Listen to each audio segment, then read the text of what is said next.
au pays de la déesse Maharashati.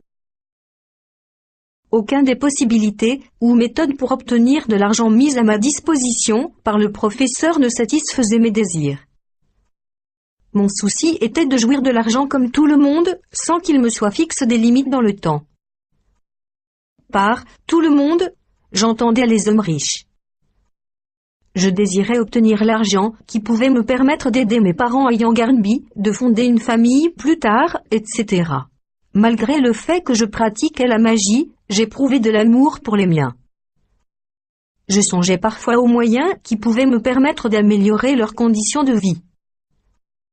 J'avais pensé à leur envoyer l'argent du vol malin, car toutes les autres méthodes nécessitaient premier sacrifice d'une vie humaine, chose que je détestais.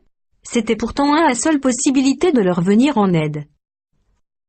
Mais je n'utilisais pas cette méthode pour aider ma famille, car cet argent devait disparaître après expiration du délai. J'étais convaincu que je ne jouissais pas réellement de l'argent comme je l'entendais. C'est pourquoi j'allais trouver le professeur. Je lui demandais de bien se rappeler s'il ne pouvait pas trouver une possibilité d'obtenir de l'argent sans sacrifice humain et de l'argent qui ne disparaîtrait pas. Le professeur énuméra les 3 possibilités mises à ma disposition, puis il se tut. Je crus qu'il n'avait plus d'autres ressources, qu'il était à bout, et que c'était la raison pour laquelle il me rappelait ses bienfaits. Après un moment de silence, il haussa les épaules, comme pour exprimer la résignation, puis il me dit : « Alors, il te faut une femme. » Je ne compris pas le sens de la du professeur. Je me dis, aurait-il l'intention de me prendre une fille en mariage, ou l'aurait-il déjà fait sans me prévenir ? Le professeur revint me voir 3 jours après notre entretien. Il m'expliqua ceci. Fois passée, je t'ai parlé d'une femme comme solution à ton problème. Tu sais que la femme satisfait presque tous les besoins de l'homme. Autrement dit, c'est vers la femme qu'aboutissent tous les besoins de l'homme, en dehors des besoins corporels personnels. Nous allons voyager au pays de la déesse Maharashati. C'est là que nous allons trouver une femme capable de résoudre tes problèmes. Mais, avant d'y aller, il est nécessaire de nous imposer une certaine discipline corporelle et psychique. En effet, toutes nos protections et nos puissances sont sans effet dans son univers. Cette discipline consiste à jeûner, tout en récitant certaines prières incantatoires dans un ordre précis, pendant une durée de 5 jours. Ce traitement a pour but d'endurcir nos cœurs contre les tentatives de la déesse. Elle a beaucoup de pièges dans son univers. Si quelqu'un succombe à l'une de ces tentations, ou si quelqu'un lui plaît, il est difficile de prendre le chemin du retour.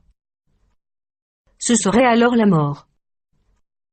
Tu vois qu'il est plus facile d'entrer au pays de la déesse que d'en sortir. Du fait que la majorité de sa population est féminine, la déesse laisse difficilement partir ses hôtes masculins, pour qu'ils rentrent dans leur pays. À ma connaissance, voici quelques-uns de ces pièges: la crainte, la peur, l'étonnement, la panique, etc. Il faut nous abstenir d'un des sentiments que je viens de citer. Je sais que nous n'y arriverons pas par nos propres moyens. C'est pourquoi nous devons observer ce jeûne de 5 jours, pour implorer la clémence de la déesse Maharashati et pour maîtriser notre volonté, c'est-à-dire ne pas faire ce que nous voudrions, et ne pas faire ce que nous ne voudrions pas faire. Chers frères et sœurs en Christ, vous voyez comment pour ne pas être séduit par des démons, j'ai dû jeûner pendant 5 jours, dans le but d'atteindre des objectifs démoniaques. À combien plus forte raison nous, qui sommes enfants de Dieu, devrions-nous prier et jeûner pour résister aux convoitises du monde d'un corps. 9, 25. C'était une parenthèse. Il existe à Kisangani, chef-lieu de la région du Haut-Zaïre, une rivière du nom de Tsopo, affluent du fleuve Zaïre. Un barrage hydroélectrique y a été érigé, avant son confluent avec le fleuve Zaïre, formant ainsi une chute d'eau appelée Force de l'Est, à Kisangani. C'est un endroit stratégique pour l'économie de la région du Haut-Zaïre, de par l'énergie hydroélectrique produite. Les militaires y montent la garde 24 heures sur 24. C'est à cet endroit appelé « Force de l'Est » que nous nous retrouvâmes, le professeur et moi, 5 jours plus tard, dans la nuit, vers 1 heure du matin. La lime avait disparu depuis longtemps. De faisait sombre. Un vent frais balayait nos visages. Seuls les bruits des insectes au bord de l'eau troublaient le silence de la nuit. L'eau coulait toujours, poursuivant sa course folle entamée depuis bien longtemps. Nous nous approchâmes en silence de la chute d'eau. 5 soldats bérets verts montaient la garde, fusil en main. Tous les militaires s'endormirent après que le professeur eut prononcé quelques conjurations d'hypnose magique. Tout me paraissait comme dans un rêve. Nous nous approchâmes du bord de l'eau sans qu'aucun militaire ne nous intercepte. Le professeur se mit à invoquer la manifestation de la déesse Maharashati par des prières occultes accompagnées de gestes kabbalistiques. Un grand silence s'établit autour de nous. Le vent cessa de souffler et les insectes arrêtèrent de chanter. Un énorme et grand serpent jaillit de l'eau. Ce serpent avait 7 têtes. Il émanait de chaque tête une sorte de lumière qui éclairait la surface de l'eau et ses environs. Le tronc du serpent mesurait la même circonférence que celle du tam-tam de Bethel, c'est-à-dire 1,80 mètres de diamètre. En d'autres circonstances, l'apparition d'un tel serpent aurait pu bien m'effrayer. Mais, à ce moment-là, cela me laissa froid. Tous ces événements, et ceux qui suivirent, ne provoquèrent aucune réaction en moi, tout me paraissait normal. Une femme apparut au-dessous du serpent, une femme d'une rare beauté, de type indien. Elle se présenta. « Je suis la déesse Maharashati de l'Inde, pour vous servir. » Le timbre de sa voix exprimait une excessive féminité. Le professeur dit « Nous venons, ô déesse Maharashati, vous rendre visite et solliciter une aide que vous seul dans tout univers pouvez nous fournir. » Vous êtes mes hôtes? Alors soyez les bienvenus dans mon univers. Suivez-moi s'il vous plaît. Au moment où elle nous demanda de la suivre, elle se retourna pour nous montrer le chemin de son univers. Un événement extraordinaire se passa sous mes yeux. L'eau, le serpent et les ténèbres disparurent pour faire place à un monde irréel et féerique. Pour la première fois de ma vie, mes yeux découvraient un monde différent de celui dans lequel je vivais jusque-là. Il y avait une lumière qui ne provenait ni du soleil, ni de la lune. La couleur du firmament était violette. Je ne remarquais pas de vie végétale. À la place du sol, il y avait une substance comparable à du goudron, mélangée avec du ciment, le tout étant recouvert de verre. Je n'ai jamais visité de ville américaine ou européenne, mais j'imagine qu'une telle ville ne peut pas exister sur la Terre. Nous étions les hôtes de la déesse. Elle nous fit visiter son univers. Presque toute la population était composée de femmes. Mon impression était que toutes ces femmes se ressemblaient. Elles étalent toutes d'une égale beauté. Rien ne troublait le calme, la sérénité et la paix de ce monde mystérieux. La population était gentille, accueillante et hospitalière. La visite terminée, nous nous rendîmes à la résidence de la déesse. Après quelques minutes de repos, la déesse nous convia au banquet offert en notre honneur. Il y avait beaucoup d'invités au banquet, entre autres la reine, les princesses et les duchesses. Au cours du banquet, le professeur voulut exposer le mobile de notre visite, mais la déesse l'en empêcha, disant qu'on aurait tout le temps pour en parler plus tard. Après le repas, le professeur et la déesse se retirèrent dans un autre appartement de la résidence. La reine, ainsi que d'autres invités, me tinrent compagnie en l'absence du professeur.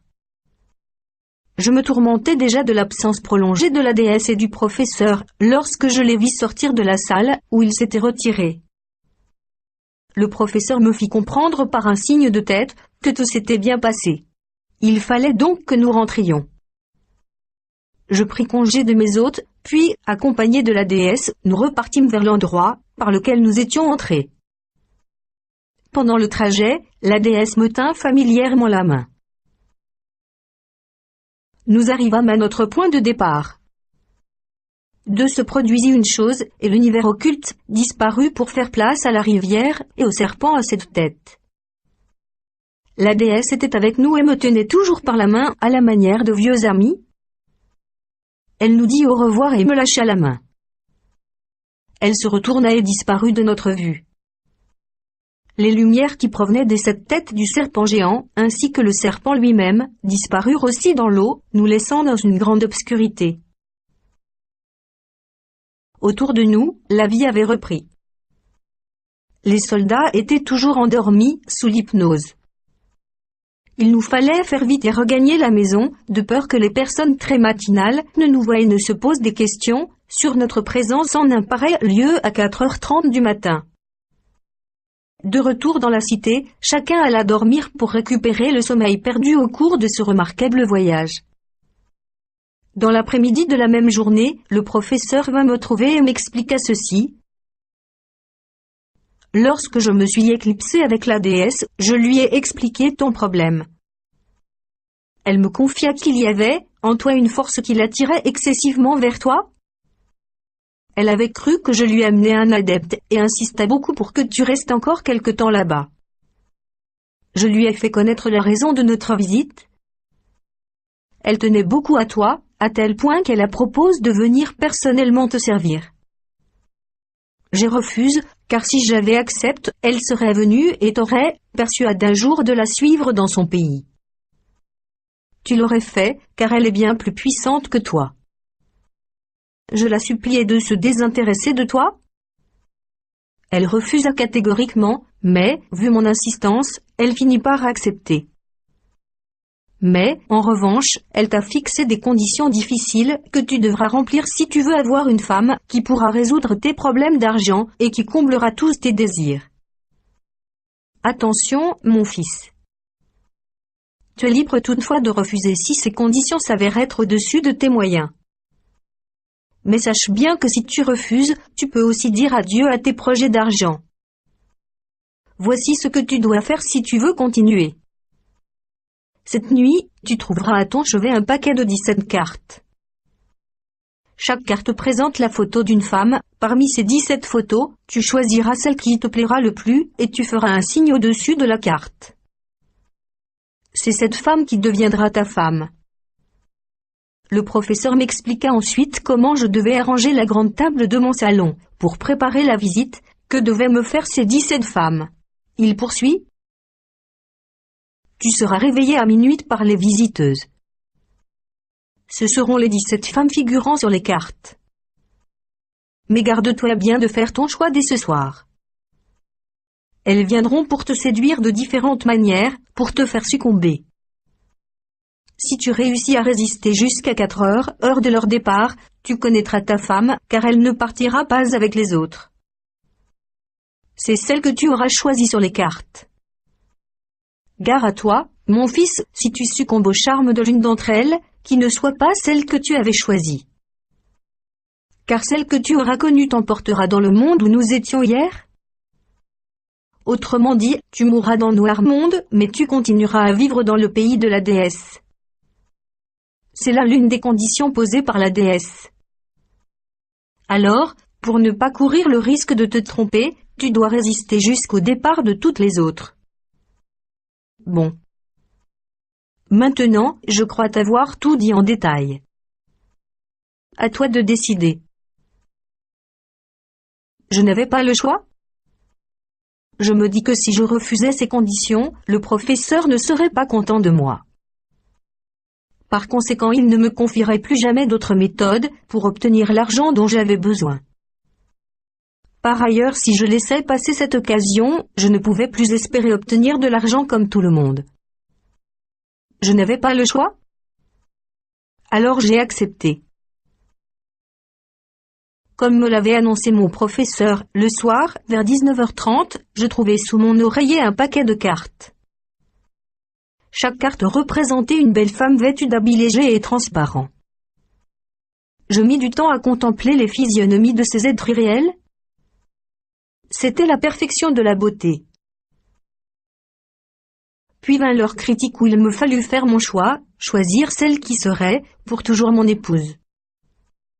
Je n'avais aucun point sur lequel je pouvais appuyer mon raisonnement, car tout était d'une égale beauté. Après un bon moment d'indécision, j'eus l'idée de faire mon choix par tirage au sort.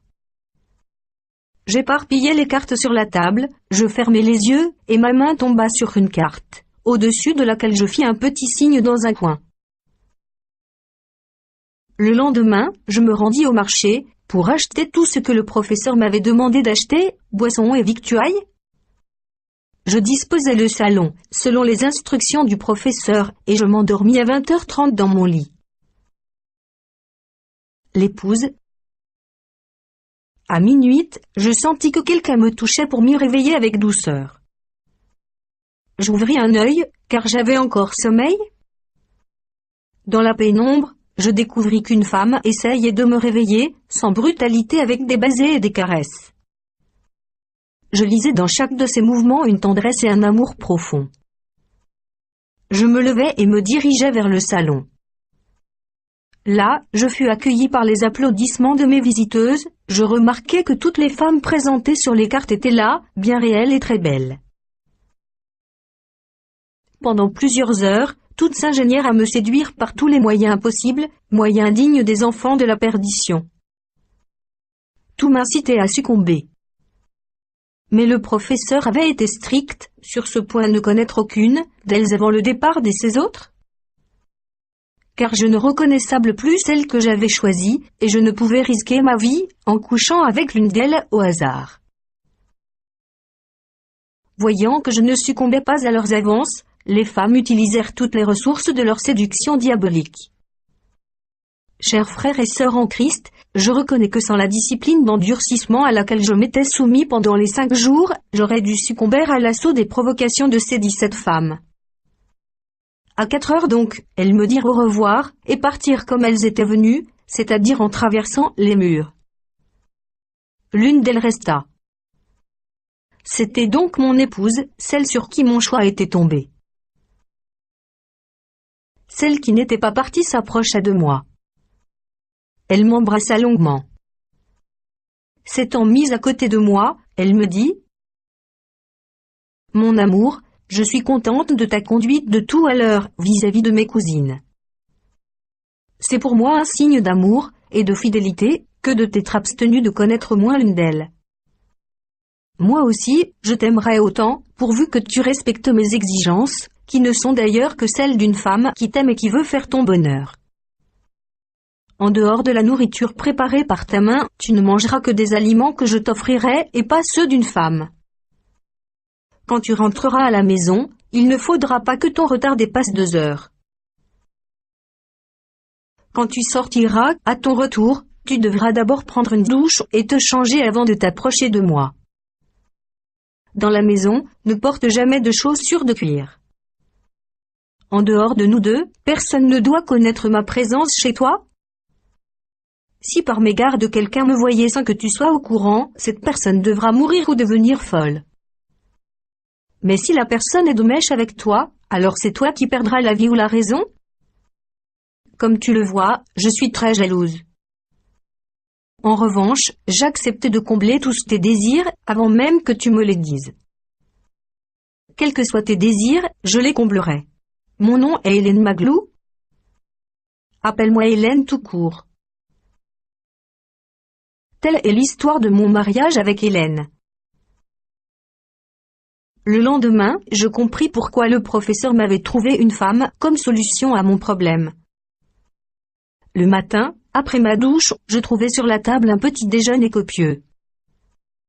Pourtant, il n'y avait pas de cuisinière à la maison, pas même un réchaud. Sans savoir d'où provenaient les aliments, je les mangeais avec beaucoup d'appétit.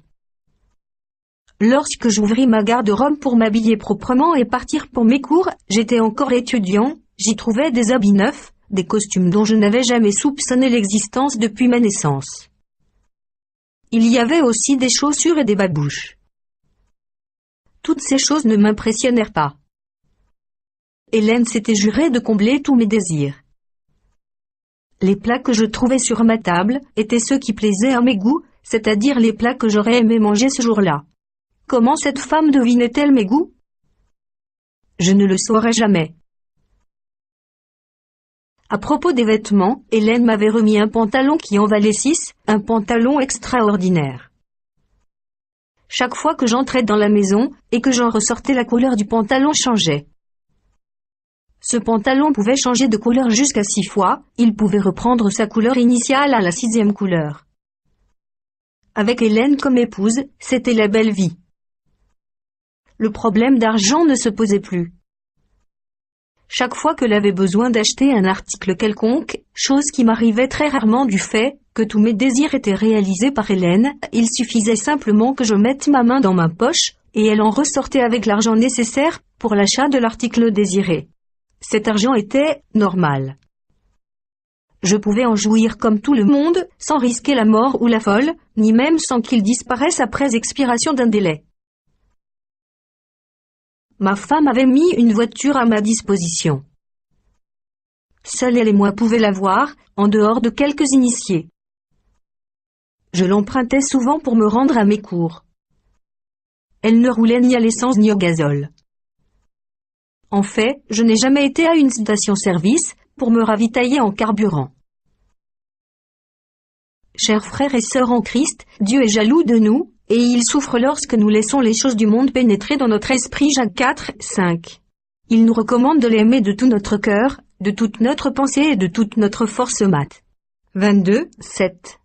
Si ces esprits démoniaques peuvent toujours être près de leur partenaire, à combien plus forte raison Dieu peut être bien plus présent en nous par son esprit. Psaume 139. Alléluia. Hélène, ma femme, avait un corps différent d'une autre. Elle ne semblait pas avoir d'os et son corps avait la consistance d'une chambre à air. Quand j'exerçais une pression sur son corps, mes doigts se touchaient. Mais le côté qui m'avait immédiatement déplu en elle, c'était son avidité sexuelle. J'étais tellement épuisé par nos relations dans ce domaine, que je perdais souvent connaissance. Elle devait alors me ranimer en lavant mon visage, avec une éponge trempée dans l'eau ou en me donnant de petites tapes sur les joues. Bref, la conception de l'amour était très différente entre Hélène et moi. Je me disais que je finirais un jour par y laisser la vie, car seul mon évanouissement pouvait me libérer de son étreinte de serpent. Au début de notre union, je me disais qu'elle finirait bien par se fatiguer ou que je m'habituerais. Mais rien de ce que j'avais pensé ne se réalisa. Au contraire, Hélène devenait de plus en plus possessive et agressive. Peu à peu, la joie que j'avais éprouvée pour ses bienfaits s'estompa, et l'amour fit place à la haine. Je cherchais un moyen ou une occasion de me débarrasser d'elle, mais je n'en avais pas le courage, à cause de tous les bienfaits qu'elle me procurait par ailleurs. Cependant, ma décision fut prise, et j'attendais l'occasion propice pour la mettre dehors. Beaucoup de jours s'écoulèrent. Un jour, à la sortie des cours, je vis de jeunes étudiantes. Il y avait parmi elles une très belle fille. Je pris du temps pour la contempler et l'admirer. Je la convoitais.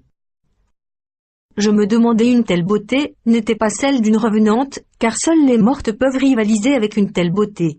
J'étais tellement plongé dans mes pensées que je n'avais pas remarqué le temps passé. J'étais en retard pour rentrer à la maison. Après m'être déchaussé sur le seuil de la maison, je partis prendre ma douche et changer de vêtements. Après la douche, je partis expliquer mon retard à Hélène.